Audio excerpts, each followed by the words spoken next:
Hey guys, so this is my mana setup for Project Infinity, like early game, just so that you can get to your first greenhouse. And basically, I have a bunch of these mana collectors with recessive sparks on top of them.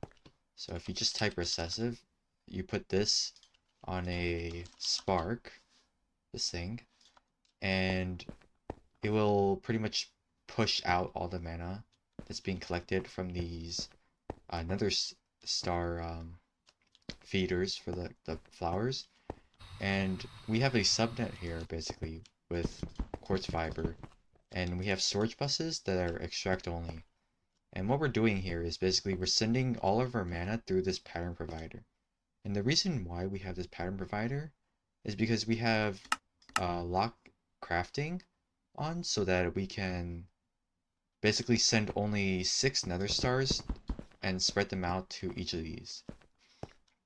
It's very important that you have this on lock crafting because otherwise it's possible that 2 nether stars will drop here and it just won't work. So let's just say for example we have 2 nether stars and we just drop them here, right? See how it doesn't work? But if we only drop one, it starts working, right? And I've noticed that sometimes these mana collectors, they don't evenly spread out per flower, so what ends up happening is like this won't be done and then these other ones won't be done, and it's just really annoying. So to make it a little bit more evenly spread, I used more mana collectors with recessive things on it, sparks, and so now it's a little bit more efficient and it kind of goes through more efficiently.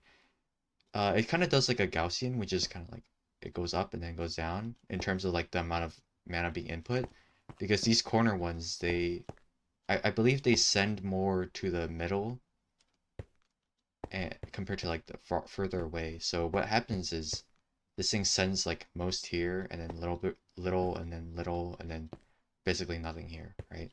And it happens on the same side on the left side too. So that's why I placed more mana collectors down, just to be a little bit more efficient. And how we spread these nether stars is we have a um, pipe Z pipe here with a advanced pipe upgrade on it. And we have round robin on it so that we put a singular nether star into each of them instead of like two in here and then it just breaks, right? And then I have a chest with a pattern provider, so it sends the nether stars into this chest and then it sends it into these blocks. And to show you how yeah, this is also always on so that it always activates, right? To show you how this works on this part here on the subnet, we have some quartz fiber to power the smart cables. And then from there, we have a storage bus with extract only on top of the mana pool. And then additionally, we actually have a spark inside of the mana pool and the storage bus and the smart cable. As you can see, there's like that little flickering. That's where the sparks are. So the mana collectors send to each of these sparks and it fills up the mana pools underneath, and then the storage buses extract the mana, and then it gets exported into the pattern provider. And so let's just show a demo of this, right? So let's just say we take this much.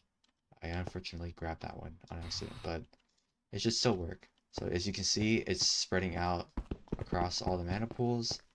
And if we see at the top here, it says 6.2 pools to unlock.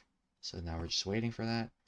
This auto crafting is done because we only requested one pool, but it will do until this pool of 5 is given to the pattern provider. So yeah. So that's how we make it so that only one nether star goes on each of these, and how we lock it so that it won't feed another set of them and then it'll just break it, right? And yeah, that's how my mana setup worked for early game to get this greenhouse.